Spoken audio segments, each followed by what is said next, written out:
Hello and welcome to Board Game Bonkers. I'm Jay Sears, and this is Under the Meeple Light Show Season 2. And today's guest is Frank West, who's the game designer of Isle of Cats. Welcome, Frank. Hello, and welcome. Thank you for inviting me. It's great to be here. Yeah, it's great to have you on the show. Why don't you tell everyone a little bit about yourself?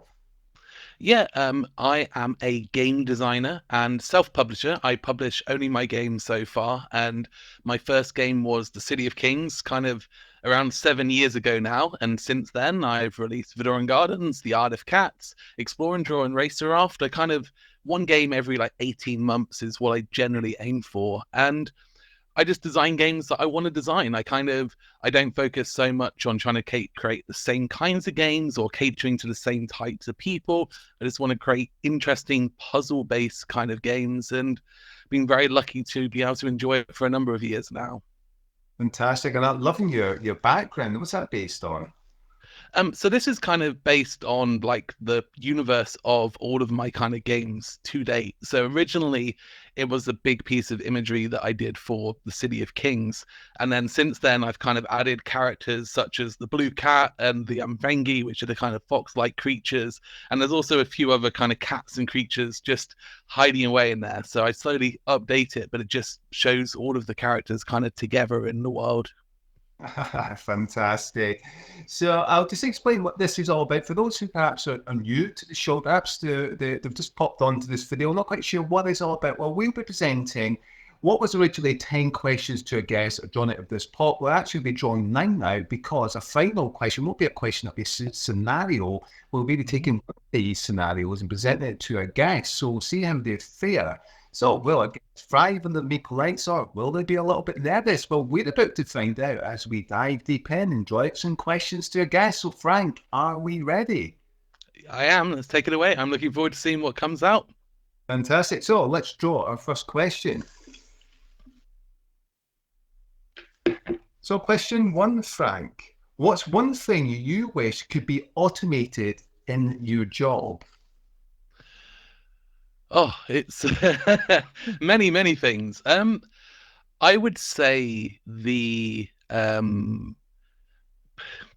two in my head. One of them is the support side of things, because support is obviously a very taxing, long process that you have to do and you have to get right. But probably the rulebook writing, because I have to write rulebooks for all of my games, and I enjoy writing rulebooks for my games, but it is so challenging. And I think that until you've written rule books, it's very challenging to understand just what has to be written. Because strangely, a big part of writing rule books isn't writing the rules, but it's writing the exceptions that people may consider that you never considered. So, for example, you might say, you can do this, and they'll turn around and go, yeah, but I want to do this. And you've never written you can do that, but you've also not written you can't do it. And people start thinking, well, I don't know. And so just being able to automate that, like, obviously it's not possible because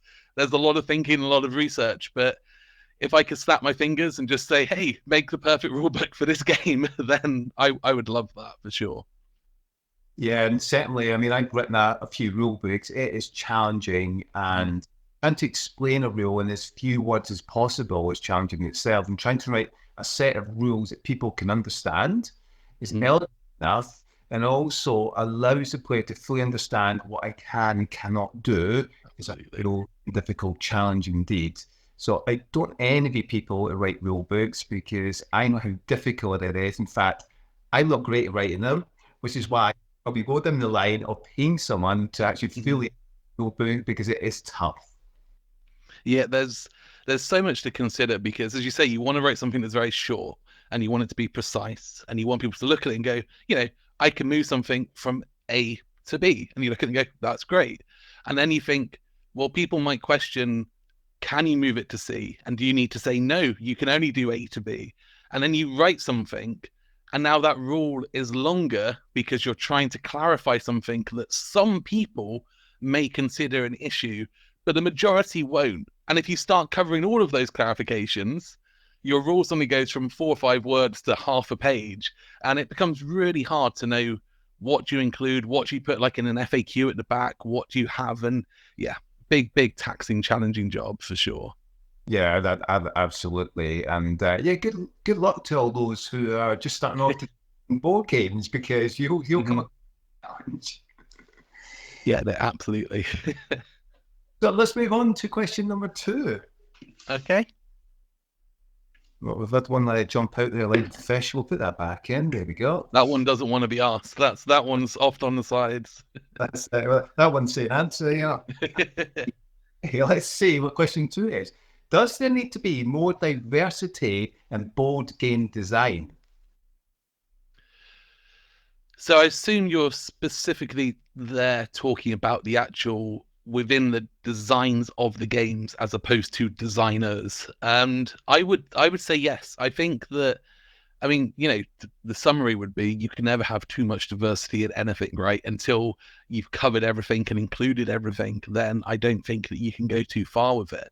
And I do feel that designs a lot tend to play it safe, and they stick to safe areas, safe categories, safe like themes, like safe characters, safe people, and actually that doesn't reach everyone. It's not something that is for everyone, and being able to touch on more challenging subjects or just unique subjects actually allows you to create something new, inviting more people in, and that's great for all of us.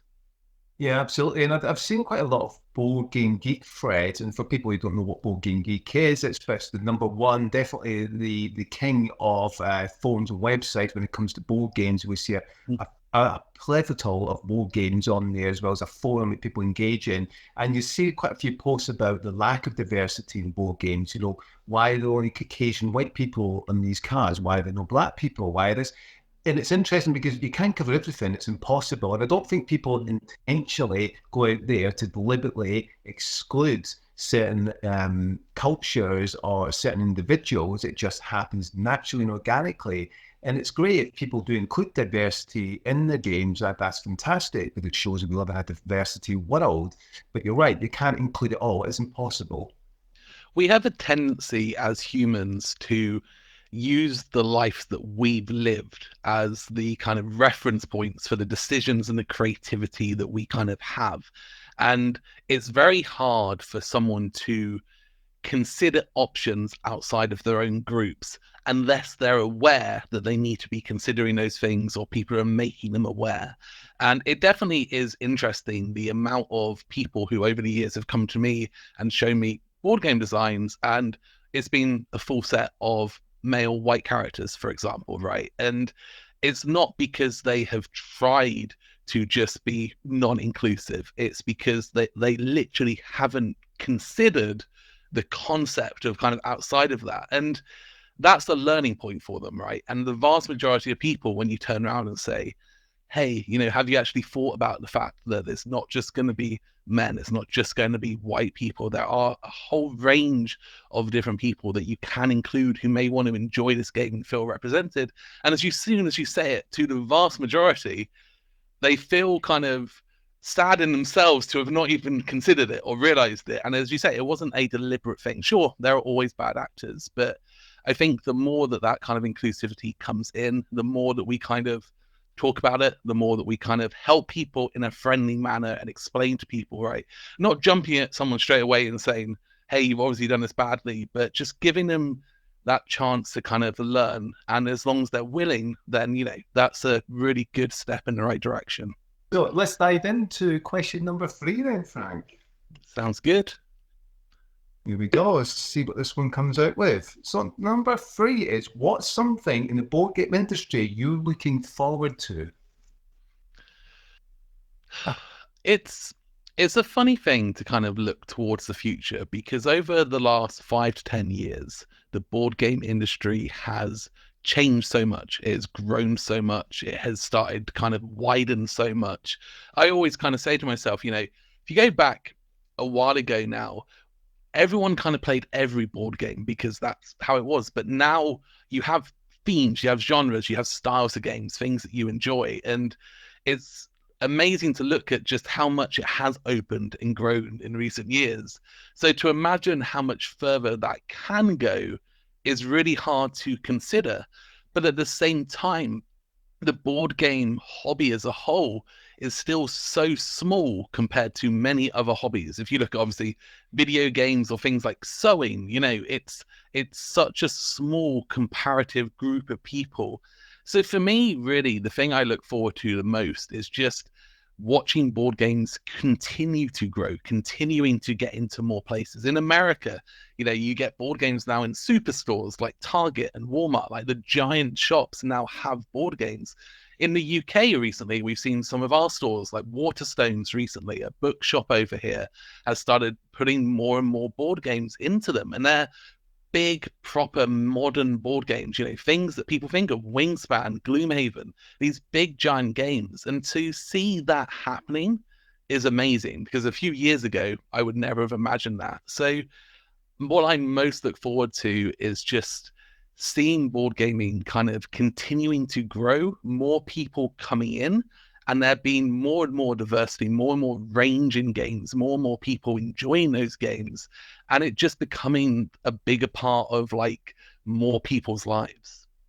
Yeah, it's a very good point. And I think we discussed something similar in season one, where I did make the comment that, I would love to see supermarkets in the UK actually copy what they're doing in America by introducing not Monopoly for about the 1500th time, but different, more modern games to the general public, because all we often see are tacky, cheap games in supermarket shelves, unfortunately, in the UK, and they haven't quite caught up. So when that happens, I'll be having a party, but I could be waiting a very long time for that. Every year when I go to Tesco's or Sainsbury's, these supermarkets over here around Christmas, think to myself, I wonder if I'm going to see some games in here this year, and ones that I recognize, but it is happening in more and more countries. And like France is growing their board gaming scene very quickly. Germany obviously has a large board gaming scene. In America, it's grown considerably. There's a lot of places in Asia that now more and more games are kind of getting into. So I'm hopeful it's going to happen. But the other day I walked into a sports clothing shop in the UK, and they had Scythe for sale on a shelf on the side. And to this day, I don't know if it was just a staff member trying to sell a box of games that he had, or whether they were part of the shop. But it's amazing to see that that's kind of opening up. And yeah, I look forward to kind of just seeing it as every shop around all of the world having more and more of these games. Yeah, definitely. Well, watch this channel, everyone, because I'll be having a party if that ever happens. So let's move on to question number 4, Frank. So if you had to describe how you're feeling right now about the board game industry as an animal, okay, what one would it be? So how categorizing the industry as an animal and considering it as an animal. Oh, that is a tough question, isn't it? There's a lot of different options coming to mind for this one. And in some ways, I'm thinking of like fast animals, because the industry is growing quickly and it is becoming really kind of big. But the one that I think right now I would probably jump to is a peacock. And I'm sure no one saw that coming. But when I look at a peacock, I see this bird and I see it kind of down a pathway walking towards me. And it's a pleasant bird. There's nothing like fancy about it, but it's kind of just this bigger kind of creature walking. But then as it gets closer, it starts to spread its wings, and this brightness of color and all of this kind of glory starts showing, and it becomes this beautiful thing that you didn't expect. And to keep with the theme and the story of what we've just been saying, that's kind of how I'm seeing the board game hobby at the moment. It feels like we've gone from kind of this darker kind of corner to now with this bright, colorful thing waving around and getting attention. So I'm going with peacock. It's certainly a good choice. And yeah, I think one that many people wouldn't have picked. I'd be interested to see what our viewers think as well. So let us know in the comments. Which animal would you pick for the board game industry? It'd be fascinating to find out. So let's move on to question 5. So here we go. Okay. We've got a kind one, a little bit softer. So I like this one. It's actually Well, surprisingly, you couldn't could have picked the order of these questions any better, right? So if you could become a supernatural creature at night, what would it be? If I could become a supernatural creature. See, this is a tricky one for me because I'm already quite nocturnal. So I generally spend most of the night awake. Um, I don't know. I mean, I want to try and not sound like a broken record, but assuming it kind of comes into the category of, then the thing that's probably coming to mind is vampire. And the reason being is I'm already someone who prefers being up at night and not during the daytime anyway. But secondly, I do quite like the idea of just being able to live for a very, very long time and being able to see centuries of the world's evolution. I feel very lucky that right now we're in a period of time, the last 50, 100 years where things have really started to accelerate, and it really makes me curious. I can't imagine in our lifetime that we're going to have civilizations living on the moon or on Mars, but I can see we're trying to make those starting steps, right? And then maybe in 100 years or 200 years, those things will be very possible. And it'd be fascinating to see that kind of stuff. Obviously, I'm not really a fan of the idea of having to drink blood to kind of stay alive and that kind of side of it. And I guess because a vampire can't go out during the day because of the sunlight, they might struggle to go into space. I'm not sure. I mean, you'd have to be in a very special shielded container, I guess, to make sure that you're not in the sunlight too much out there as well. So I don't know. That's kind of what comes to mind for me. How about Yeah. yourself? Like, have you got a creature that comes to mind? I think, given I'm from Scotland, I have to be one of those unicorns. And, a lot of it's certainly soaked in history. If you'd ask a Scottish person that understands the history of Scotland a lot, are unicorns real? They will say yes, they were real. They're very passionate about that and the history. And we can debate that.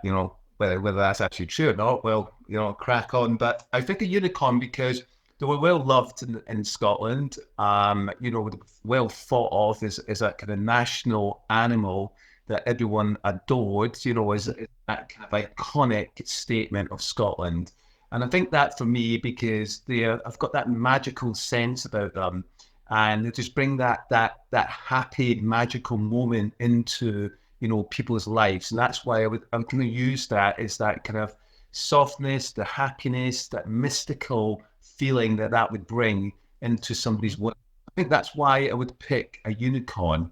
And I want to create that world of friendliness and happiness. And I think putting a smile on somebody's face would make my world happy. So I think a unicorn is where I would go. At the moment, in Bristol, where I'm based, we have so there's been, I think, 40 giant unicorns put around the city for one of these kind of month-long walking tours, where each of them have been painted by different artists. And you've seen them in many cities where they create these big giant statues, and you get to walk around. So you'd love being over here at the moment, walking around. Apparently, it's because of Bristol's deep heritage of unicorns, which is not a single person I've spoken to in Bristol knew that there was any heritage of unicorns in Bristol. But I do need to look it up now to see. Maybe it's connected to Scotland in some way. Who knows? Yeah, I'll have to pop in. It's only an hour away from me, so I think I will pop in there actually and do a bit of a day trip. So yeah, thank you for letting me know about that. No worries. So let's move on to question number 6. I'm sure somebody's just skipped the video to look at this point. You wonder what on earth are we talking about? Random questions of generally board game related. So question 6, would you rather someone took a boring task of your to-do list or invited you to participate in a project of great interest to you? Definitely the second one. I am someone who I love learning. I love trying new things. I love doing new things. So whilst there are many things on my task list which you could consider less enjoyable, I always find that there are benefits to doing them. So for example, earlier I said about the support and how it'd be great to be able to automate the support side of things. But actually, as a creator, I find it very interesting to be able to see the negative experiences, the problems, from as a publisher, what pieces are people requesting for replacements, or what challenges are people having, and being able to help. So even though I'd consider that a less enjoyable task, it's an educational task. So generally there are good from those things. But the idea of, hey, there's a project that sounds really interesting, do you want to jump in it, is absolutely, like, always happy to try new things, learn things. And if it's something that's already interesting to me, then I'd be doing that straight away. It's that hook, isn't it? It's that, oh, what's that? That's interesting. That's the hook, isn't it? You can maybe live with those little nitpicky, I'm not too keen on those little tasks, but this looks interesting. This is different. That hook. I'm sure many people would pick that as well. It'd be interesting to see whether anyone comments down below, whether they would or not. I'm sure there's plenty of people who've got so much on their to-do list, they don't want another project to be working on. So I can understand the joy of getting something taken off your list and not adding something else onto it. Yeah, absolutely. Everyone's different. It'd be interesting to see what people would pick. Now, we're going to draw into our next question, Frank. So we're on question number 7. So I'll do 2 out. We're going to flip one back. There we go. And question number 7 is on its way. Looking what you open. So, which board game world would you like to live in? Well, the obvious answer is my own board game world, because all my games are set in the same universe. And as the creator and the person who writes the stories, then I could have the most wonderful of times in there. But I feel like that's probably cheating. So which board game world would I like to live in the most? It's a really, really hard question, because I think that there's easy options. Like, for example, if you say something like Wingspan, it's just like you're living in a world just full of beautiful kind of birds and creatures, and there's not really much more information around it. Whilst if I look at something like Too Many Bones, well, that's quite cool. I get to go on an adventure, I get to explore, but also there's a lot of monsters and dangerous things that I'm going to be fighting and getting beaten up all the time. So I would probably try and sit somewhere in the middle and maybe go with something like Everdell, because I think Everdell has got lots of really fun, cute, friendly, loving creatures. They've got this really nice city that I've built a few times for them, and it's a really nice kind of place. So I think Everdell is probably it has enough story around it where I can see myself wanting to be there, not being too afraid, but just having a good time. Yeah, it's a good pick. And I think we asked a similar question in season 1. We won't tell people what that is. They'll just have to watch the season 1 to find that is. But yeah, it's a good choice indeed. And I'm sure lots of people wouldn't disagree with that, Frank. So it's a tough question, because I've got hundreds of games and they're all exciting for different reasons. And it's great to fantasize about the concept of being in those worlds and doing those things, but you quickly realize how many of them are full of dangers and terrible, horrifying things that I really don't want to be getting involved in. So yeah, Everdell seems like a nice middle ground. So let's move on to our next question. Question number 8. Okay, so we're almost there. A couple more questions. What makes a good game fun to play? Oh boy, that is a question that has 1,000 different answers. It's one of the things I actually always say. So I do a lot of like mentoring of publishers, people trying to get into the industry. And one of the things I always say is that it is very easy to put together a group of game mechanisms to create a playable experience. But to create a playable experience which is enjoyable and fun is very, very challenging. And fun it varies based on the kind of game you're trying to make. If you're trying to make a party game, then fun generally is silliness. It's kind of just the entertainment, it's the embarrassment factor or the ridiculousness. But if you're trying to create a really heavy, complicated, like dry, themeless, like Euro game where it's more kind of like an interactive spreadsheet, then fun in those circumstances can be defined by the challenge, the thinking capacity, the way it stimulates your brain, and the way it makes you try and do things in different ways. So I wouldn't say that like creating fun in a game is the same for any like two games that aren't within the same category. And it's more about understanding what kind of game you're trying to make, and then how do people have fun with that kind of game. And as I say, like there's a long list of them, but that would be my kind of like relatively short answer to it, I suppose. Yeah, and one important point, isn't it, when you're play testing the games to get feedback. I remember I designed the game, and the feedback was, it's not that fun. It's a functional game, works well, but it's not fun for, okay, what can I do? So I remember I made quite a few changes, and what was interesting, move on 2 years, we, through the play testing phase, and I asked people what was the most fun part, and it wasn't what I was expecting. Oh, we enjoyed the most fun part was us moving around, and I was thinking that's the weakest part of the game, but you think that's an enjoyable game, so I was going to take that out, and I thought, oh, let's leave it in because that's what people would see as fun, and that's important. You're right. If you've got a spreadsheet type of game, a lot of people can find that quite boring and dry. And everyone's different. Everyone enjoys various different types of games, which is important. But it's also thinking that what's enjoyable for the audience, because that's important to get that feedback from the play-test and find out working for them. What's the click that makes them drop back into wanting to play that game? Because if it's boring all the time, they're unlikely to keep playing and coming back.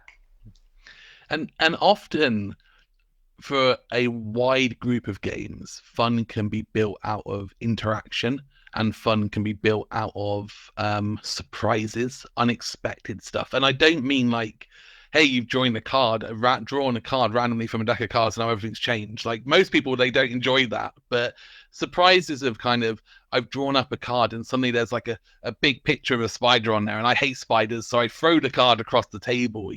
That can be a fun moment for those right people. Or when you're trying to be greedy and you're putting your hands in like push your luck games, you're grabbing another token from that bag, hoping that you're going to get the one you want, but then suddenly it all falls over.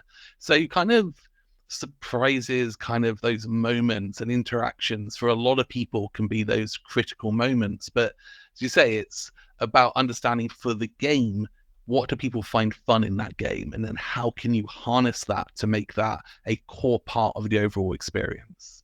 Yeah, absolutely. Very good advice indeed. So we're on to our final question before we go into a scenario. Okay. So question number 9. Hopefully a nice easy one to finish us off. Yeah, you've had actually quite an interesting trail of questions, haven't you? They've kind of formed quite a nice chronicle order. I wasn't expecting. Definitely some questions I've not answered before. So yeah. So this is an interesting one. I like this one, Frank. Okay. So redesign a game. Which one would it be? Oh my goodness. If I could redesign a game, which one would it be? So I'm going to put out a kind of a starting disclaimer here where I wouldn't redesign any of my own games, because I'm very happy with the final versions of those games. And whilst, yes, you learn lessons and you can sit down and try and make variants and changes to them, I don't feel like there is a substantial need to do that. So really, I'm thinking of other people's games, and I'm thinking of which other people's, and that is hard, because I guess you have to approach this from a selfish perspective. So what I mean by that is people enjoy certain types of games, and what I'm thinking in my head, I'm gonna give more of a genre of game rather than a specific game. I'm gonna cheat slightly, but in my head, I'm actually thinking the 18XX series of games. So these are these kind of big, long, kind of generally train track stock system kind of games. There are shorter ones, but they're notoriously known for being games that can take 6 hours, 8 hours, 10 hours. And generally speaking, they don't really have artwork. They're very basic, simple graphic design that allow you to play the game, because the people playing them traditionally have not been fussed about that. They're interested in the game systems, the mechanisms in there. But for me, I would really like to take some 18XX games. I won't name any specifically, but to take those and just create nicer prettier versions of them that maybe have unique themes, right? You know, rather than just building a train track, maybe we're in a fantasy world and we're trying to build like a hang gliding track or something, you know, or paths or routes where you're parachuting through the sky between cliff canyons or something, and just making a bit more of a like fantasy, fun, fresh, colorful kind of feel to that. And there are people out there, I suppose, right now who are making these more modern versions of 18xx's, but out of all the things I can think of, that's probably something that I personally would really enjoy doing, because I think it would take something that I enjoy playing but find very hard to get other people to play, and trying to bridge that gap up a little bit. Maybe I've cheated that question a bit, but I don't know. I mean, what about yourself? How do you feel about that? I think that's a good point, because you're right. I think most, and I'll put my neck up here now, that's fine if the keyboard warriors want to come on board, but I think, no pun intended there, but I think the 18xx games, they are quite dull. They're quite very basic in their kind of graphic look of it. And I think artistically, I'd like to see improvements made to those games. Because I've looked at a few and I thought, I actually like how that game functions, but I don't like the look of it. It looks and if it looks exciting, I think that's really going to drag me into the theme. And I think that would help a lot of these games sell a lot more. And there's, you could argue there's a few that could be refined a bit better to reduce the playing time. But I think there could be improvements. It's nice to see some remakes of some of these games. I think there's a couple of classics out there, and they could be further improved to actually bring it a wider audience into playing them. Yeah, absolutely. And again, as I say, they are kind of evolving and becoming more part of that hobby. But I do find that out of many types of games that exist, 18xx games seem to be like a separate bubble child of category of board games, that you're a board gamer, but you might be an 18xx player, you might not. And a lot of people kind of see it as its own group. You know, you have like D&D, you have Warhammer, you have board games, and then you have 18xx games. And I want them to be that board game family. You know, they are board games. They're enjoyable experiences for the right people. So let's bring them in and give them that same love and treatment. Yeah, absolutely. I think if I was put in the spot to pick one game, I'd pick a game called Castaway, because I love that theme. I hate the semi-co-op mech. In fact, I don't like semi-co-op, and I think the semi-co-op mechanism is one of the most useless semi-co-op mechanisms I've ever actually come across. It doesn't make any sense. So we don't use that co-op element of it. But I love the theme. The rule book is written because it's not the most elegantly written. I'm trying to find some of the rules, the important rules that are squashed in between paragraphs. And I think they could do with some tweaks to the game, but I absolutely love it. And once you get past that rule book, which is a bit of a hog, I love the theme. I love that immersive experience in the game. And I'd love to see a reprint of it. I managed to get a hold of a copy because it's out of print. You can't get a hold of it. And I played it once. And what I decided to do was redo some of the rule book myself, to do a bit of a sample sheet of these vital rules, so that when I go back to it, I'm not reading that rule book again. I just want to read the one-page document to know the basics. I can get started. It's amazing how that can be something that people do and find useful. And when you think about it, no one should be writing their own version of a rule book to be able to play a game. But it's, in some cases, it's a very practical thing, because, like you say, if you come back to that game in a year's time, you don't want to have to reread everything again. And unless you're one of these people who have crazy good memories, it's very hard to remember the rules for 50 different games, like for years and years on end. So, yeah. But hopefully I don't think it'll ever be reprinted, but hopefully none of it. No, we got Robinson Crusoe, but I just adore Castaways. And yeah, I would recommend getting a hold of it if you can bear going through that rule book. It's certainly worth the journey. But yeah, that's certainly a game I would pick to be redesigned and tweaked and improved. But I do enjoy that theme. Let's keep my eyes open for it. I've not come across it, so I'll have to have a look. Yeah, certainly. Well, you don't know where I can drop a copy of. So we're on to our final, not a question, but our scenario, Frank. Okay. So it'll be interesting to see what this will be. I can't even remember what they are, written a while ago. So we'll randomly pick one. Okay, here's a scenario. Let's see. Oh. So, oh boy. I'm thinking here, you like puzzle games of sorts and designing puzzle. This is a puzzle, so we'll see how you Uh-oh. this one. How would you transport 10,000 sharks safely across the country in the most efficient, safe, and cost-effective way possible? So how would I transport 10,000 sharks across the UK in the most efficient and cost-effective way possible?